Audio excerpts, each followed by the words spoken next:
नमस्कार, आप सभी को हरियाणा जी के वाई पूनम यूट्यूब चैनल पर आपका स्वागत है। आज हम पढ़ने जा रहे हैं पॉलिटिक्स की क्लास। पॉलिटिक्स की क्लास हमारी पहले 2 हो चुकी है, आज 3rd क्लास है हमें करेंगे इसकी। तो हमें कोई भी सब्जेक्ट हमें पढ़ने से पहले हमें पता होना चाहिए कि वो सब्जेक्ट है क्या, उसका मेन क्या है और हम उसके अंदर क्या पढ़ेंगे। अगर हमें इतना पता चल जाता है तो हमारे लिए वो सब्जेक्ट और भी आसान हो जाता है। अगर हमारा इंटरेस्ट ना हो तो भी इंटरेस्ट बन जाता है। और मैं इस सब्जेक्ट को इसी तरीके से पढ़ाऊंगी कि जिनका भी इंटरेस्ट नहीं है ना वो भी पढ़ने लग जाएगा। इस सब्जेक्ट को इतनी आसानी से करवाऊंगी। तो चलो, क्या होता है हम बात कर लेते हैं। पॉलिटिक्स का मतलब होता है संविधान के जो व्याख्या है, मतलब जो भी संविधान के अंदर है उस सब को हम पढ़ेंगे। संविधान होता क्या है? किसी देश को चलाने के लिए जिस कानून की आवश्यकता होती है, मतलब पूरे देश को कंट्रोल करने के लिए हमारे पास कुछ ऐसे कानून वगैरह होना चाहिए जिनको हम लागू करके उसको मतलब देश को अच्छे से चला सकें और उनके अंदर जो नकारात्मक गतिविधियां हो रही है उनको कंट्रोल कर सकें। तो ये होता है संविधान। तो संविधान कि अभी हम पॉलिटी में स्टार्ट करेंगे तो ये संविधान बनना मतलब कब स्टार्ट हुआ, क्या क्या प्रभाव पड़ा है हमारे संविधान पे, और कौन से देश का संविधान, अमेरिका द्वारा क्या बनाया गया था, सबसे पहले संविधान बनाया गया था। उसी तरह उसकी वो विशेषता है, उसी तरह हमारे संविधान की भी एक विशेषता रही है। कौन सी? कि कौन सा देश है ऐसा जिसका संविधान सबसे बड़ा है, तो हम टिक करेंगे हमारे देश भारत को। तो हम बात कर लेते हैं कि 2 क्लासों में हमने क्या किया है। मैं थोड़ा सा बता देती हूँ उसके बारे में आपको कि संविधान है तो हमारा संविधान के जो बनाया गया है हमारा संविधान, उसके अंदर कौन कौन से नियम है जो मतलब इसके ऊपर सबसे ज्यादा ब्रिटिश साम्राज्य का जो शासन चला था हमारा इंडिया के अंदर, उन्होंने जो नियम कानून बनाए थे वो उसका प्रभाव इसके ऊपर सबसे ज्यादा रहेगा। तो ये होता है 1973 से एक रेगुलेटरी एक्ट बनता है, उसके बाद में होता है स्टार्ट हो, और इसी तरह से बनते जाते हैं। उसके अंदर से हमें क्वेश्चन पूछते हैं, तभी मैंने वो दोनों क्लासें बनाई है, उनके अंदर वो ही है सब कुछ। जैसे ऐसे पूछ लेगा कि अंग्रेजों को अध्यादेश जारी करने की शक्ति कब मिली थी, तो कौन से कानून के तहत मिली थी? 1861 के तहत मिली थी। वैसे ही 1909 में जो अधिनियम बनाया गया था वो क्या था वो पूछ लेगा, और 1919 वाला पूछ लेगा। और उसके बाद में आता है मेन, सबसे मेन आता है 1935 वाला। तो उसके अंदर क्या होता है? 1935 वाले के अंदर होता है कि बहुत से कानून बनाए गए थे और उन सभी कानूनों का सबसे ज्यादा प्रभाव हमारे संविधान के ऊपर 1935 का ही रहेगा। सबसे ज्यादा जो उठाए गए हैं वहां से मतलब संविधान के अंदर ऐड किए गए हैं वो 1935 वाले संविधान है, संशोधन हुआ था उसकी के 1935 वाला जो अधिनियम है ना उसी से उठाए गए हैं। तो बाद में बनती है 1946 के अंदर है कैबिनेट मिशन के आधार पर संविधान सभा का गठन होता है।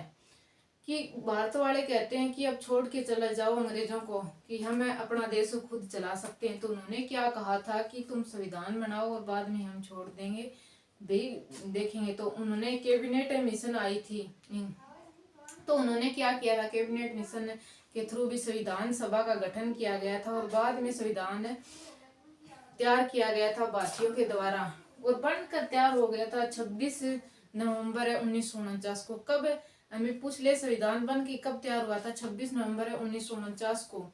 लेकिन हमसे पूछ ले लागू कब किया गया था, तो हम टिक करेंगे 26 जनवरी 1950 को। ये तो बात होगी संविधान की। अब क्या है संविधान के अंदर हम वो पढ़ेंगे। पहले तो मतलब किताबों के अंदर तो कुछ और भी दे रखा है, लेकिन हम पहले वो नहीं पढ़ेंगे कि कौन संविधान के जो भाग है अलग अलग है, कितने देश के संविधानों से लिए गए हैं, मतलब उसके अंदर जो ऐड किए गए हैं कानून है, मतलब किसी से कौन सा उठा लिया, इस तरह से 10 देशों के से क्या लिए गए हैं, 10 देशों से हमारे संविधान के ऊपर प्रभाव है, उनका कुछ उठाया गया है वहां से कानून। तो ये तो हो गई, और वो हमें अलग से याद नहीं करेंगे। अगर हम पहले उसको याद कर लेते हैं ना तो हमें रटना पड़ेगा, और रटना हमें बिल्कुल भी नहीं है। हमें इस तरह से पढ़ना है कि हम कोई कहानी वगैरह पढ़ रहे हैं या कुछ जो घटित हो रहा है आप पहले देख रहे हैं अपने आसपास, उसी से रिलेटेड करके आपको याद करवाऊंगी, ताकि आपको रटने की बिल्कुल भी आवश्यकता ना पड़े। तो 10 अगर पूछ ले क्वेश्चन आया था किसमें, रेलवे के अंदर भी कितने संविधान हमारे संविधान के ऊपर कितने देश से के संविधान से लिया गया है स्रोत, कितने भाई दूसरे देश के संविधान से जो स्रोत उठाए गए हैं हमारे संविधान के अंदर कितने देशों का प्रभाव है, 10 देशों का रहेगा। तो अब हम बात कर लेते हैं, हम मेन पॉइंट पे आते हैं, संसद पार्लियामेंट। वो तो संविधान बन के तैयार हो गया, वो तो हो गया एक अलग बात, लेकिन संसद क्या है? जो कानून बनाए गए हैं, जो संविधान बनाए गए हैं, उसके अंदर चेंज कौन कर सकता है और कौन है मतलब कानून है और ऐड कर सकता है संविधान के अंदर, तो वो कौन करेगी? संसद। और संसद के अंदर हमें पता होना चाहिए संसद है क्या। तो मैं बता दूं नॉर्मली सी संसद क्या है।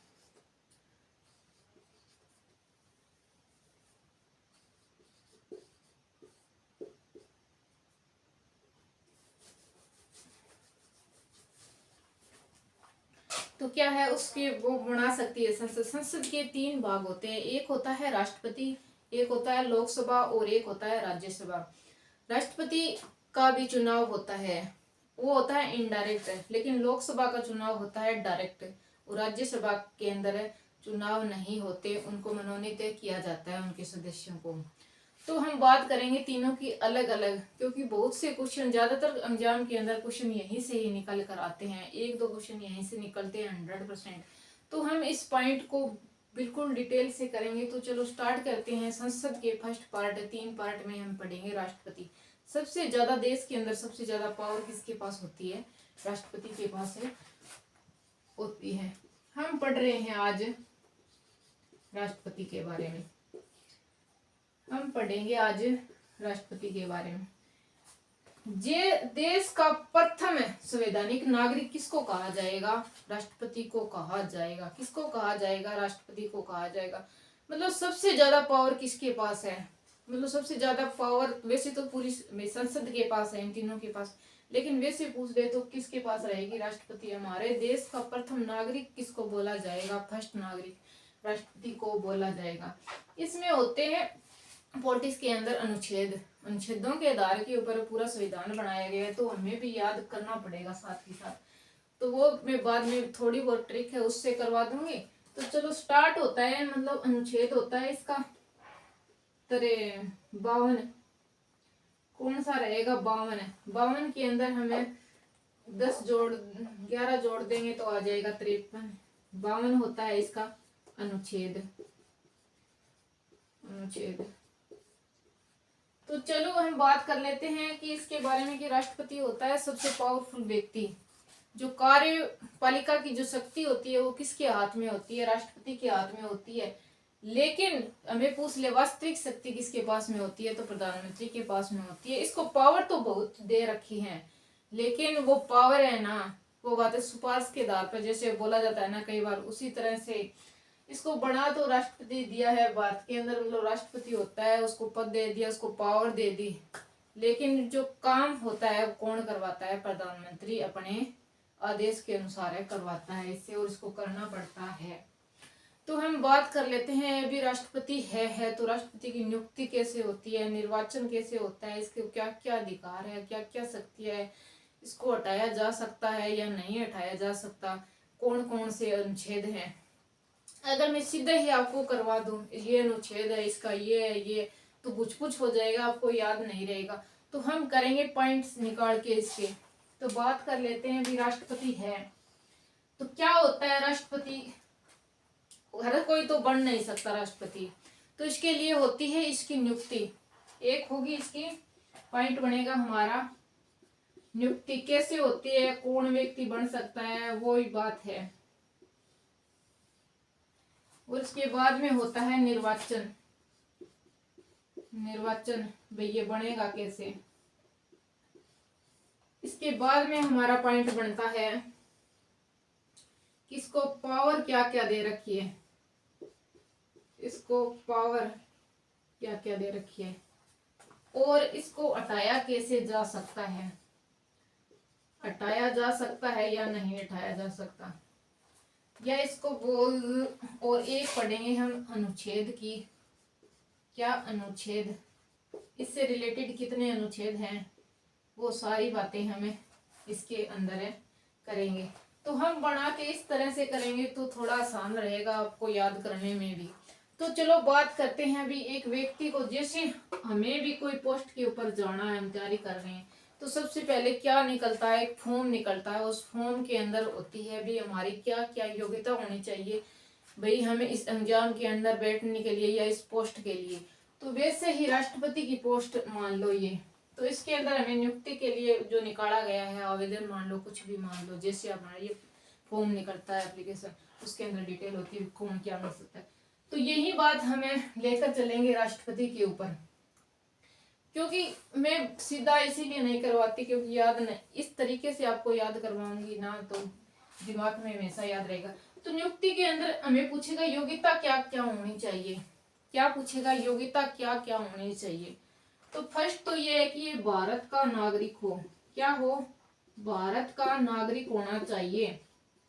फिर आता है हमसे पूछता है एज क्या है, जैसे हरियाणा के अंदर भी हरियाणा का है या बाहर का है उस तरह से पूछा जाता है, उसी तरह से पोस्ट निकलती है। और वैसे हमसे पूछ रहा है कि भारत, इसके नियुक्ति के अंदर हमें पूछेगा भारत का नागरिक हो। दूसरा पूछेगा एज क्या है, क्या होनी चाहिए, क्या पूछेगा, एज क्या होनी चाहिए। तो एज कितनी कह रखी है, इसका 35 वर्ष होनी चाहिए, 35 वर्ष होनी जरूरी है, फालतू चाहे कितनी हो। और एक है कि राष्ट्रपति कितनी बार बन सकता है, एक ही व्यक्ति राष्ट्रपति कितनी बार बन सकता है, तो इसकी कोई लिमिट नहीं है, नो लिमिट, कितनी बार भी बनाया जा सकता है। चौथा है कि वो पागल नहीं होना चाहिए, भी उसका दिमाग सही काम करना चाहिए, एक व्यक्ति सशक्त व्यक्ति होना चाहिए। क्या होना चाहिए, सशक्त व्यक्ति होना चाहिए, पागल नहीं होना चाहिए। और क्या कह रहा है, दिवालिया घोषित नहीं होना चाहिए। दिवालिया का क्या मतलब होता है कि उसने लोन वगैरह ले रखा हो या कुछ उसके ऊपर कर्जा हो और वो उसको चुका नहीं पा रहा हो, डिफॉल्टर घोषित हो गया हो, ऐसा नहीं होना चाहिए। तो दिवालिया नहीं होना चाहिए।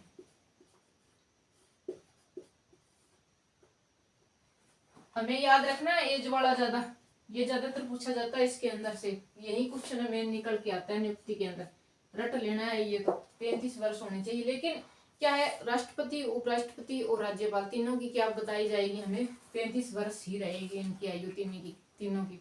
आगे हम बात करते हैं निर्वाचन पद्धति कि किस आधार के ऊपर होना चाहिए निर्वाचन। अगर निर्वाचन के अंदर कोई दिक्कत आ जाए, मतलब कोई भी शिकायत हो निर्वाचन से रिलेटेड, तो ये सोल्व कौन करेगा, तो ये जाएगा उच्चतम न्यायालय के अंदर और वहीं से इसका सोल्यूशन होगा।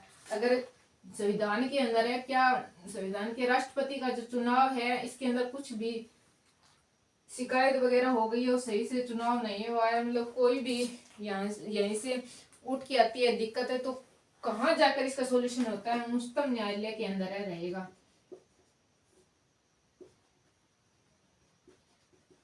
और कौन सी पद्धति अपनाई जाएगी, इसका चुनाव जैसे डायरेक्ट नहीं होता, जैसे विधानसभा के सदस्यों का हो गया, लोकसभा के सदस्यों को हो गया, वैसे इसका चुनाव है डायरेक्ट नहीं किया जाता, इनका चुनाव होता है इनडायरेक्ट। कैसे होता है चुनाव, हमें पूछ ले राष्ट्रपति का चुनाव किस तरह से होगा, तो हम क्या बताएंगे कि इनडायरेक्ट तरीके से होता है, इनडायरेक्ट होता है। और इसके अंदर कौन कौन भाग लेते हैं, राष्ट्रपति के चुनाव के अंदर कौन कौन भाग ले सकते हैं।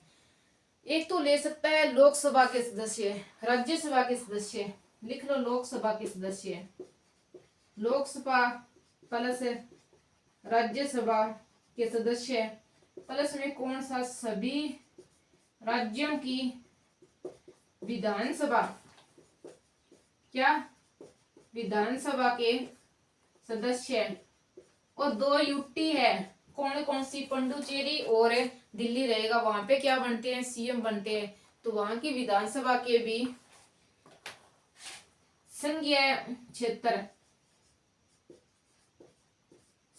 क्षेत्र या केंद्र शासित प्रदेश कह लो, उसकी विधानसभा के सदस्य भी इसमें भाग लेते हैं, सदस्य भाग लेते हैं। और इसमें मेन पॉइंट हमें याद रखना है, तीनों के अंदर हमें मेन पॉइंट ये याद रखना है कि जो राष्ट्रपति द्वारा मनोनीत किए जाते हैं एंग्लो इंडियन के 2 सदस्य, या जो राज्यसभा के अंदर 12 व्यक्ति चुने जाते हैं, उसी तरह से राज्यों के अंदर भी होता है, एक एक चुना जाता है। तो लेकिन इसके अंदर क्या हमें याद रखना है, ये तीनों बातें तो याद रखनी है इनकी, और हमें मेन पॉइंट ये याद रखना है कि इसके अंदर जो निर्वाचित सदस्य है ना वो ही भाग ले सकते हैं, मनोनीत सदस्य है भाग नहीं ले सकते। क्या नहीं ले सकते? निर्वाचित, ओनली निर्वाचित सदस्य ही भाग लेंगे, मनोनीत सदस्य इसके अंदर है भाग नहीं ले सकते।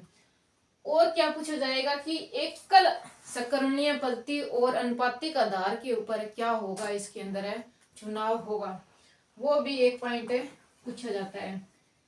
एकल मतलब सिंगल ट्रांसेबल वोट, सिंगल ट्रांसेबल वोट, इसके अंदर है होगा चुनाव एकल हस्तांतरणीय पद्धति। और क्या, एक और है अनुपातिक आधार पर, अनुपातिक आधार पर प्रतिनिधित्व,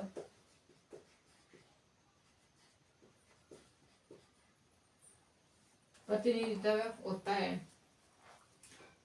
और इनडायरेक्ट चुनाव होते हैं, हमें ये याद रखना है। ये दो पद्धति रहेगी इसकी।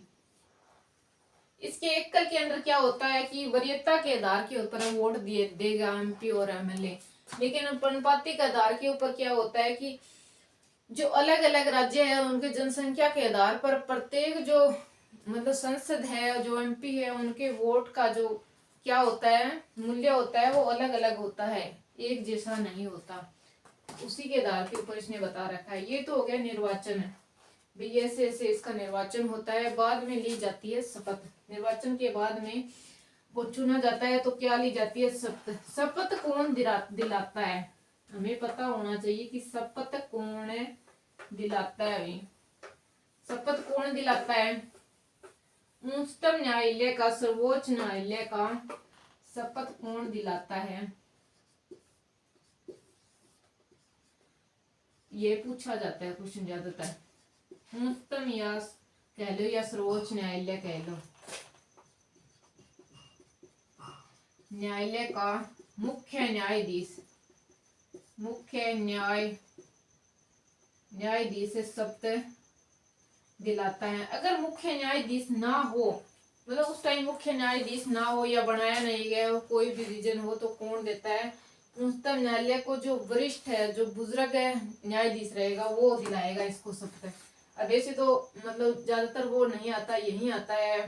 अगर ये ना दे रखा हो और वो पॉइंट दे रखा तो हम उसको टिक करेंगे, वरना इसको टिक करेंगे। उच्चतम न्यायालय का मुख्य न्यायाधीश इसको शपथ दिलाता है।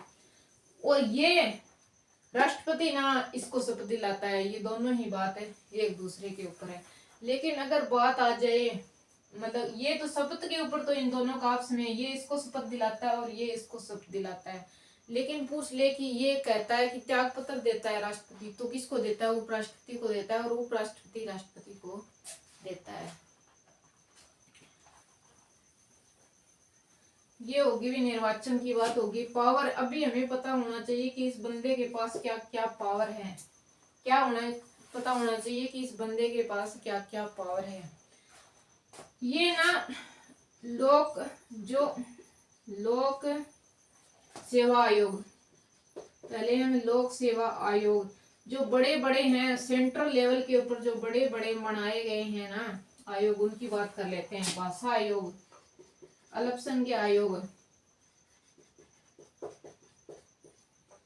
अल्पसंख्यक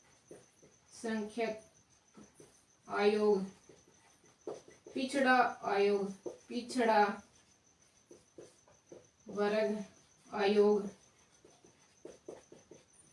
केग नियंत्रण महालेखा परीक्षक की नियुक्ति कौन करता है? ये करता है। इन सभी के अध्यक्ष, इन आयोग के अध्यक्ष होते हैं ना, अध्यक्ष की नियुक्ति सभी के कौन करता है? राष्ट्रपति करता है, राष्ट्रपति के पास पावर है। और प्रधानमंत्री को जो मनोनीत किया जाता है वो कौन करता है? प्रधानमंत्री की जो मनोनीत करता है, क्योंकि इसकी नियुक्ति नहीं होती, इसको मनोनीत किया जाता है, तो ये कौन करता है? ये ही राष्ट्रपति करता है।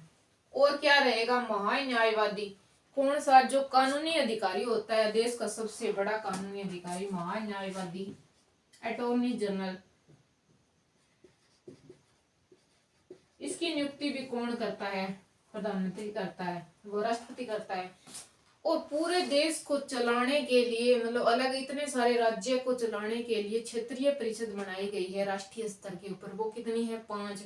और जो उसका मेन अध्यक्ष होता है उसकी नियुक्ति, और जो 5 अलग अलग जगह बनाई गई है उनके अंदर जो व्यक्ति बिठाया गया है, मतलब जो अध्यक्ष वगैरह बिठाया गया है, उसकी नियुक्ति भी कौन करता है? उसकी नियुक्ति भी राष्ट्रपति करता है। और विभिन्न सभी राज्यों के अंदर जो राज्यपाल है उनकी नियुक्ति भी करने की पावर किसके पास है? राष्ट्रपति के पास है। ये तो हो गई नियुक्ति, ये किस किस की नियुक्ति कर सकता है? वित्त आयोग की नियुक्ति भी यही करता है राष्ट्रपति। और क्या कर सकता है? जो स्वतंत्र वन के तहत, किसके तहत?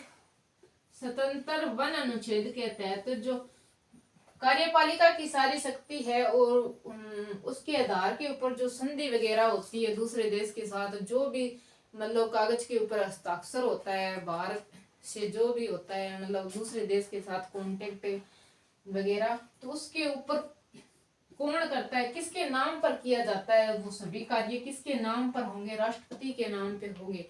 इसको ये पावर दी गई है। और क्या है? अध्यादेश जारी करने की शक्ति, मतलब दोनों ही 3 सत्र होते हैं मतलब संसद के। एक तो होता है शीतकालीन, ग्रीष्मकालीन और मानसूनी, तीनों स्तर। अगर तीनों ही स्तर नहीं चल रहे हैं और कोई प्रस्ताव को मंजूरी देना जरूरी है, कोई कानून लागू करना जरूरी है देश के अंदर, तो उसको बोला जाता है, तो उसको लागू करने के लिए एक अध्यादेश जारी किया जाता है। वो कानून के समान ही होता है। उसकी एक लिमिट अवधि होती है, जैसे 1 माह या 6 महीने, 6 महीने तक लागू रहता है। तो अध्यादेश की शक्ति ना 123 के तहत है, अनुच्छेद के तहत किसके पास रहेगी? राष्ट्रपति के पास रहेगी। अगर राज्यों के अंदर ये अध्यादेश जारी करना है तो शक्ति होगी राज्यपाल के पास है, राष्ट्रपति से सलाह लेकर वो कर सकता है। और क्या पावर है इसके पास? इसके पास पावर है समाधान की शक्ति। जैसे कैदी वगैरह होते हैं जेल के अंदर, इन्होंने ज्यादा बड़ा कांड कर रखा है, उनको मृत्यु दंड दिया गया है, तो उसको माफ करने की शक्ति किसके पास है? राष्ट्रपति के पास है। अगर उनका जो दंड है उसको कम ज्यादा करना है या कुछ भी करना है, तो उसकी शक्ति किसके पास रहेगी? राष्ट्रपति के पास रहेगी। अध्यादेश जारी कर सकता है। और 72 के तहत क्या कर सकता है? 72 अनुच्छेद के तहत समाधान दे सकता है। क्या कर सकता है? समाधान दे सकता है 72 के तहत। और इसके पास 3 प्रकार की वीटो पावर है। क्या है? 3 प्रकार की वीटो पावर रहेगी जिसका ये यूज कर सकता है। वीटो पावर यूज करने की शक्ति, यूज करने की शक्ति। और क्या है इसके पास में? आपातकालीन शक्तियां, आकस्मिक शक्तियां, और जो संचित निधि है भारत की, उसके अंदर जो व्यय किए जाएंगे, जो खर्चे निकाल सकते हैं, वो किसके हाथ में? राष्ट्रपति के हाथ में रहेगा। किसके हाथ में रहेगा? राष्ट्रपति के हाथ में रहेगा। वीटो पावर होगी, समाधान की शक्ति होगी। वीटो पावर किसके तहत यूज? कौन सा अनुच्छेद रहेगा? 111 अनुच्छेद के तहत वीटो पावर की शक्ति है। और 123 के अनुच्छेद के अंदर क्या रहेगी? अध्यादेश जारी करने की शक्ति। और 72 के अंतर्गत क्या है? इसको समाधान करने की शक्ति रहेगी इसके पास। ये तो होगी शक्ति की बात है, कौन कौन सी पावर है।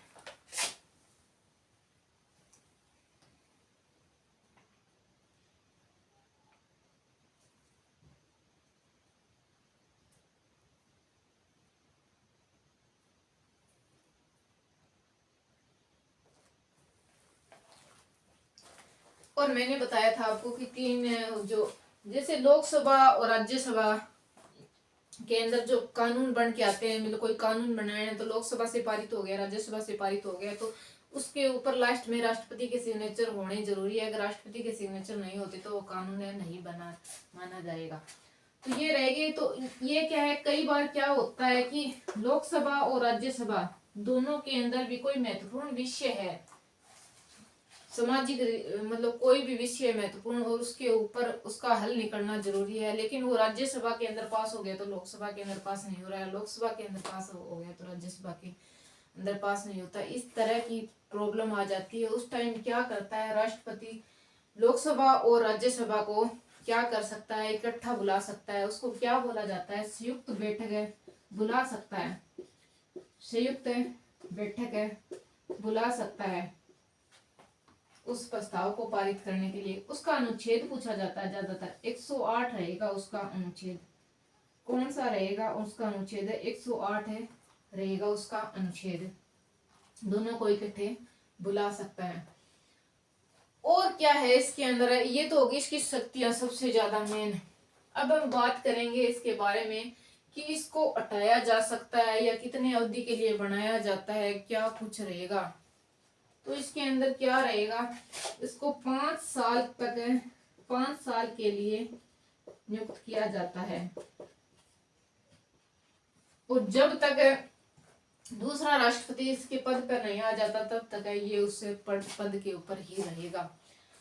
अब हम बात कर लेते हैं, ये तो 5 साल के अंदर मतलब इसकी अवधि खत्म होगी, बाद में मतलब ये सीट खाली होगी, लेकिन इससे पहले भी हटाया जा सकता है या नहीं वो हमें पता होना चाहिए। तो उससे पहले भी इसको हटाया जा सकता है अनुच्छेद 61 के तहत। तो उसको बोला जाता है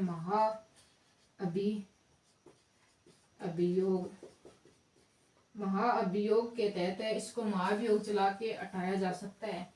लेकिन महाभियोग क्या है इसके बारे में भी पूछा जाता है हमसे, महाभियोग क्या है। क्योंकि राष्ट्रपति को, अगर राष्ट्रपति जो देश का संविधान है, कानून है, उसके अनुसार नहीं चल रहा है, उसके विरुद्ध कुछ कर रहा है, तो इसको इसके पद से हटाया जा सकता है। लेकिन हटाने के लिए, इतने बड़े आदमी को हटाने के लिए हमें क्या करना होगा, वही बात हम करेंगे। वही पेपर के अंदर है, पूछी जाती है। महाभियोग लगाया जाता है तो क्या होता है, राष्ट्रपति महाभियोग लोकसभा के अंदर भी आ सकता है और राज्यसभा के अंदर भी आ सकता है पहले। तो इसके अंदर क्या है, 1/4 सदस्य होने जरूरी है। 1/4 सदस्य के द्वारा इस प्रस्ताव को लाया जाता है, महाभियोग के प्रस्ताव को उठाने के लिए। अगर 1/1/4 सदस्य तैयार हैं कि इस पे महाभियोग लगाया जाए, ये राष्ट्रपति सही नहीं है, इसको उठा दिया जाए पद से, तो बाद में ना वो प्रस्ताव पारित हो जाता है। उसके बाद में क्या होता है, इसको राष्ट्रपति को सूचना दी जाती है, उसको 14 दिन का टाइम दिया जाता है। कितना दिन का टाइम दिया जाना जरूरी है, इसको 14 दिन का टाइम है दिया जाना जरूरी है, इसको सूचना दी जानी चाहिए 14 दिन। और इसको बोला जाता है कि तेरे को जो करना है वो कर तुम, तेरे को जो करना है वो कर तुम। कहने का मतलब है कि तू अपने तरफ से कोई सफाई देना चाहता है या अपने आप को सही सिद्ध करना चाहता है तो कर सकता है। और उसके 14 दिन के बाद में क्या होता है, वो प्रस्ताव ना लोकसभा प्लस राज्यसभा क्या होना चाहिए, 2/3 सदस्यों के द्वारा यहाँ पे पारित होना जरूरी है और 2/3 सदस्यों के द्वारा यहाँ पारित होना जरूरी है। दोनों लोकसभा और राज्यसभा दोनों के अंदर ही ये 2/3 सदस्यों के द्वारा पारित हो जाता है। तो ये क्या हो जाता है, महाभियोग जो चलाया गया था वो सही हो जाता है और राष्ट्रपति को हटा दिया जाता है इसके तहत। ये होता है इसके अंदर। और अब बात करेंगे हम अनुच्छेद की। अनुच्छेद ज्यादातर पूछे जाते हैं तो याद कर लेते हैं। अनुच्छेद के अंदर क्या है, सबसे पहले क्या आएगा कि संविधान के अंदर है जो 52वां अनुच्छेद है, उसके अंदर कहा गया है कि भारत का एक राष्ट्रपति होना चाहिए जो भारत का नागरिक होना चाहिए और भारत का प्रथम नागरिक भी राष्ट्रपति को कहा जाएगा। और जो इसके अंदर क्या है, मैंने एक पॉइंट नहीं बताया इसके पावर का आपको, वो मेन इंपोर्टेंट है, कई बार आता है क्वेश्चन के अंदर, कि जो सेना की जो सर्वोच्च, हमारी जो भारत की सेना है, जो सर्वोच्च सेना है, तीनों सेनाओं की जो शक्ति होती है सबसे ऊपर की, वो किसके पास होती है, सैन्य शक्ति किसके पास होती है, सैन्य शक्ति पावर किसके पास होती है, राष्ट्रपति के पास है होती है। और आपातकालीन शक्तियां भी इसके अंदर, आपातकालीन शक्तियां भी किसके पास होती हैं, राष्ट्रपति के पास होती है। जैसे 352, 356, 360, वो हम बाद में डिटेल में करेंगे इसके बारे में, शक्तियों के बारे में। तो मैंने इसी बता दिया कि इसकी पावर के अंतर्गत ही आता है। बाद में हम चलते हैं 53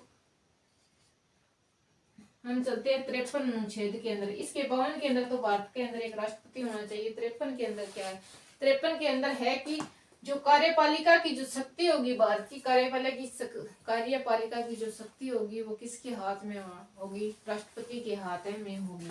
आगे हम बात करते हैं कि राष्ट्रपति बनाना है अब इसके तहत, तो उसके लिए निर्वाचन होना चाहिए। निर्वाचन है किसके अंदर दे रखा है? 54 के अंदर दे रखा है।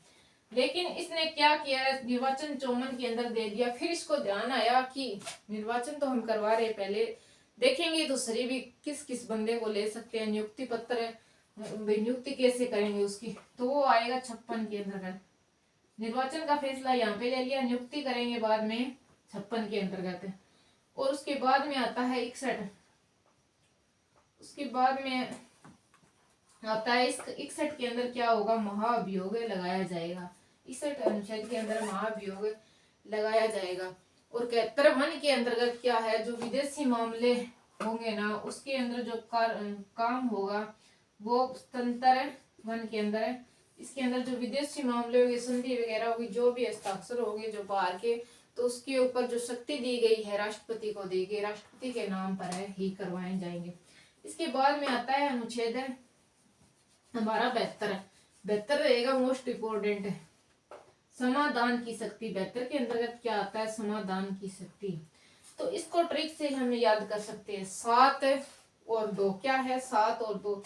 एक मजबूर आदमी हो गए हैं, मतलब जेल के अंदर है, वो मजबूर है, उसको क्या मृत्यु दंड दिया गया है, मतलब सजा होगी फांसी वगैरह की, तो वो सोचता है कि इससे अच्छा, फांसी से अच्छा मृत्यु दंड ही हो जाए। तो वो भागा दौड़ा दौड़ा किसके पास आएगा? राष्ट्रपति के पास है आएगा। तो वो क्या मांगेगा कि 7 दो, वो क्या कहेगा? 7 दो। तो 7 2, तो हम इस तरह से याद कर लेंगे कि समाधान की शक्ति 72 के अंतर्गत आएगी। इसके बाद में है 123 के अंदर अध्यादेश जारी करने की शक्ति। अध्यादेश जारी करने की शक्ति क्या है? अध्यादेश जारी करने की मतलब कोई भी, अगर कोई भी सत्र नहीं चल रहा है तो हमें कानून लागू करना है तो अध्यादेश जारी कर सकता है 123 के तहत। और 108 पूछा जाता है ज्यादातर। 108 के अंतर्गत क्या होता है? 108 अनुच्छेद के अंतर्गत होता है कि संयुक्त बैठक बुलाएगा, लोकसभा और राज्यसभा की संयुक्त बैठक बुला सकता है। और क्या कर सकता है? ये भंग भी कर सकता है, मतलब लोकसभा और राज्यसभा तो कभी भंग होती नहीं, और मतलब जो भी बैठक वगैरह चल रही है इसको भंग कर सकता है, बैठकों को बुला सकता है, ये सब पावर किसके पास है? राष्ट्रपति के पास है। लेकिन 108 के अंदर क्या होगा? संयुक्त बैठक, ये मोस्ट इम्पोर्टेंट है रहेगा। तो ये तो हो गया राष्ट्रपति के बारे में। ऐसे ही हम एक एक वीडियो के अंदर क्या करेंगे, अगले उपराष्ट्रपति, फिर प्रधानमंत्री, इस तरह से पूरी पॉलिटी को कवर करेंगे। और मैं इस तरह से पढ़ाऊंगी कोई भी क्वेश्चन हमारा छूट ना पाए, कि हमें बाद में किताबों या किसी और यूट्यूब या कहीं से पढ़ने की जरूरत ना पड़े। और हमारे पेपर के अंदर किसी भी प्रकार, आर्मी का पेपर हो, सीजीएल का पेपर हो, सीएचएसएल का पेपर हो, एचएसएससी का, कुछ किसी का भी हो, लेकिन पॉलिटी तो सबके अंदर समान ही रहेगी, कहीं से भी कोई भी क्वेश्चन पूछा जा सकता है। तो इसीलिए हमें कर रहे हैं अच्छे बिल्कुल डिटेल के साथ। तो चलो बच्चों, चलते हैं अब नेक्स्ट वीडियो में, हमें आगे करेंगे उपराष्ट्रपति के बारे में। तो थैंक यू, मिलते हैं नेक्स्ट वीडियो में।